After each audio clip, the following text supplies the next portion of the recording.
Hey guys, it's 21 Maxwell here and welcome to episode 7 of the FC Porto save on Football Manager 2016, the beta. You join us today, we're now about to take on Benfica in an absolutely massive match in the race for the championship. As you can see with the league title there in the bottom corner. Sporting lead the way by 2 points, although I have a game in hand. Although should we lose this game in hand and Benfica defeat us, the top 4 will be all separated by just 2 points after 17 rounds of games. So how we came to this point? Well, since you last joined us for that Champions League game against Dynamo Kiev, we were very, very lucky. We travelled to Braga. A very good performance for the boys there, gave us a 2-1 victory. Vincent Abukar with the opening goal. Gelson Martins, on loan from Sporting with the equaliser. Before Sergio Oliveira with an absolute rasper gave us a 2-1 victory. It was then 5th round action in the Taça de Portugal. A brilliant performance for the boys. Gabriel Xavier gave the home side the lead before Jonathan Caleri, Maicon, Maxi Pereira and Mbula gave us 4 goals before half time, and Dani Osvaldo made it 5-1. Back to league action against Tondela. A good 2-1 victory here. Abukar with the penalty after 9 minutes. Junior Otto with a goal after 18. Caleri came on and scored a great goal just on the brink of half time. We finished the game with 9 men after Maicon and Emmanuel Mas were both sent off for typical offences in the space of 3 minutes. Now we joined the League Cup in the third phase. Our group is Victoria Setbull, Rio Ave and Portimonense. First game against Victoria Setbull, we rotated the team a little bit and were terrible and drew 0-0. Raging at this, we changed the system to a 4-3-3, introducing some of our younger players and new signings. After Raul Silva had been sent off in 12 minutes, we scored through Caleri, Andre, Vincent Abukar, and Luka Jovic made his debut, scoring as a substitute for the injured Caleri to give us a 4-0 win. And then against Victoria Guimarães in the last game, we went with the 3 youngsters. Jovic played, Rui Pedro played, and Idrissa Sambu all played, and it was the young 17-year-old Rui Pedro who looks like he could be an absolute superstar. Yeah, I found him a B team and thought we probably should play this kid, so Rui Pedro is going to be getting some action. Not a bad selection if I got my team right now. If we sort by age, you've got Rui Pedro, you've got Idrissa Sambu, who looks like he's going to be a fantastic little player as well, and Luka Jovic. Add the 3 of them in with Jonathan Caleri, Ruben Neves, then you've got some team ahead of you. So with that in mind, obviously there's been a little bit on the transfer front. We can confirm we have signed Luka Jovic, of course, so he's definitely in for £1.5 million. And we brought back Oliver Torres on loan. He'll play for the rest of the season, just a bit more creativity in the middle of the park, so he's going to come in just for the moment, but he'll be back pretty much after this game. Hopefully he can pull the strings and create some chances for us, because I think we lack that killer ball, and I think he can do that. As far as outs, we get rid of Dani Osvaldo. Stoke picked up his wages, I'm happy to let him go.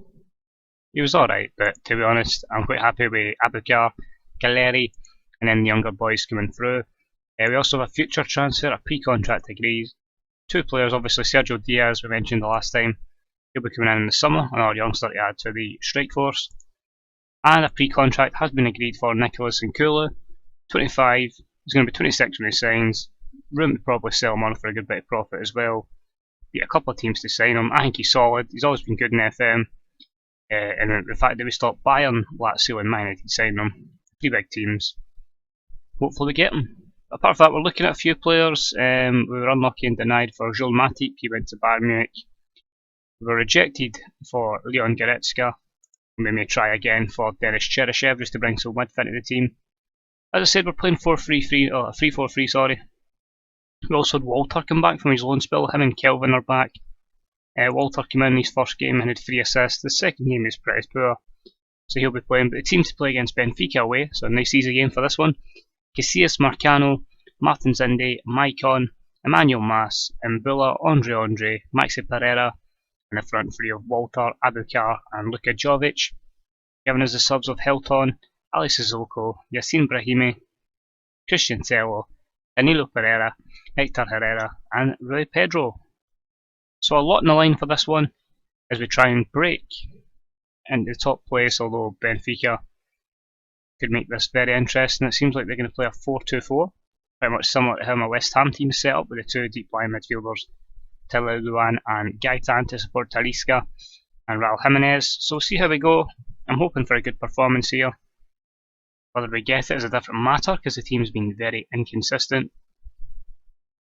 But it's really been intriguing to see how Benfica line up and just how good they are. Yep, so they line up as expected. The front four is the same. Andre Almeida at right back could be interesting, because he's been very good for me managing West Ham. We brought him in on loan, but I don't think he's a natural. Well, he's a natural right back. He's not amazing at right back. And Elisu, formerly of Malaga, could maybe look to exploit him as well, because he's getting on a bit. We'll see. Samaris turns into a cracking wee player. I've seen him move for big money. I think he went to, I want to say Liverpool, but I'm not sure. It might be Man City from a West Ham save. But we'll get Fabio Moura to do the team selection, team instruction. Sorry. Just say the media have been praising you lately. How good are you? Are you good enough to beat Benfica? So this will be one game we'll need to sit in the counter. I don't particularly like sitting in the counter. If you've noticed for West Ham, it's all been attack, attack, attack. So see what happens. This could end up really bad. Apart from the Lisbon game at home, we've been pretty poor in the more big games. But we'll see. I don't know what to expect. I don't think it's the greatest Benfica side ever. I think they've lost a lot of quality over the last couple of years, and I just feel the names they've got at the moment just don't quite strike up to the players they've had. But here's Elisu. That's Fischer, I think that's pronounced. Andre Almeida for Luan, and he scores. Shit. So I'll look at Luan quickly. Is that the Luan that's highly rated? The one from Atletico Mineiro. I mean, there's two of them. I think the other one's younger, but both have great potential, and already his value has rocketed. And he's given the Lisbon side the lead. I say Andre Almeida, just finds a bit of space in there. It's a great ball. Luan turns and shoots, and you've got to question what exactly Iker Casillas is doing at that moment in time. But nonetheless, they put it in the back of the net, and unfortunately we trail. We've had more chances, they've had more of the play, but again, it is early doors. We don't want to go too attacking, you don't want to be like 3-4-0 down. Early doors, you want to always have a chance of getting back in it. So you invite the pressure on, and you can hope you can maybe counter them. Here's Gaitan. One by my comment. Where is the midfield? There's 4 midfielders. Where are these? Or there's at least 2 central midfielders and 2 wing backs. You should be at least that high to get the ball. Luan, Raul Jimenez, the Mexican, and thankfully Mas should be clearing this. And if thankfully does. So pretty poor so far. I think what we're going to try and do is get a really high line. We'll try and push our midfield up a little bit, because this is far too deep. Here's Jimenez, Martin Zunde. The space they've got on that left hand side as well. Andre Almeida. I definitely recommend, guys, look out for Andre Almeida. Like the stuff he's done at West Ham, he's not been a starter, but because of his versatility, he's been a great player to bring in, and he's always made something happen. And that's absolutely shocking. I think that's Marcano. It's Emmanuel Mas again. As much as he gives us something going forward, he's been very poor defensively, and he's all over the place there. Marcano's all over the place, and it's Luan again. And acres of space down that right hand side.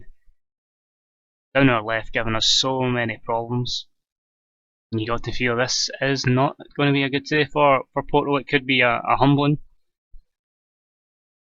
I think we might need to make some changes at half time, but I think the first season was always going to be a tough one. Porto have lost a lot of big names and have signed some just regular Portuguese league players. And some other guys just aren't quite at the level of previous Porto sides, which we all know have been packed full of quality. So at half time, 2-0 down, we'll obviously come out in the second half, will attack. A lot of people we can take off here, so we'll be aggressive, see who's motivated. Ideal that Walter isn't, so he'll be sacrificed for Yacine Brahimi. He'll play out on that left hand side as the advanced playmaker. Bit lopsided, we're also going to take off Emmanuel Mas and put on Sissoko. I think he'd be much better than Emmanuel Mas could ever be in this game. And one more change, although Mike Connor's struggling with a bit of fatigue, I think it might actually be him that comes off. I think we're just going to play a flat, basically a 4-2-4. I think we'll put Tello on. We'll switch Martin Indy down to that side, and we'll see what happens here. We'll have the complete forward, and we'll have the poacher, and we'll attack them. We just hope we can get the ball up to them. We'll see what happens. At the moment, I'm not feeling too optimistic. Not feeling too confident. Again, you never know, but I think there's just sometimes this team we lack that little bit of quality in the middle of the park. And I think that's something I'm definitely going to look at in the summer. If a lot of you have played through one season, you'll notice the transfer market after a season, the transfer list and the loan list, there's a lot of big names there. What go by Abukar, Rasper at the back of it. As you notice that West Ham have brought in the likes of Benteke, Sisto's come in, Sergio Roberto, so there's a lot of quality available after a season. So it's just all down to how our budget stretches. If we can kind of get that extra little bit of quality in the middle. Like Mbilla's decent, but I still feel it's everything else. The way I want to play it, the way my philosophy is, my idea of playing. There's a lot of players that just doesn't suit. It's a shame we're getting poor performances here by a few guys, but we used all 3 subs because the players we were originally playing were very, very poor. We'll have a quick team talk to the boys. So we've used all our subs, so literally all we can do is really just ask them to push forward, demand a bit more. We'll maybe have a phase where we go overload in the last 10-15 minutes as we push for that decisive equaliser. Here's Julio Cesar, Lopez, a bit of Gaetan, Aluso's away from his man. I mean, they certainly have had a lot of joys down the wings, which is a shame, but we did start obviously with just wing backs, and it's the Mexican striker, Raul Jimenez, on loan I think he is from Atletico Madrid. And it's just an easy, simple ball in from Ilisu to Gaetan, and then he just goes dink, right on the head of Jimenez. It could have been him, it could have been the boy next to him, I think that's Talisca.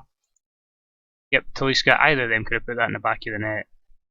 And I think that's going to be curtains. They've made some changes. Eduardo Salvio is on, so is Abdel Tarat.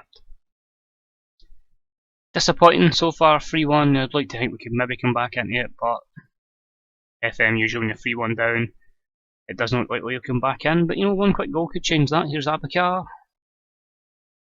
Well, you never know. 3-2.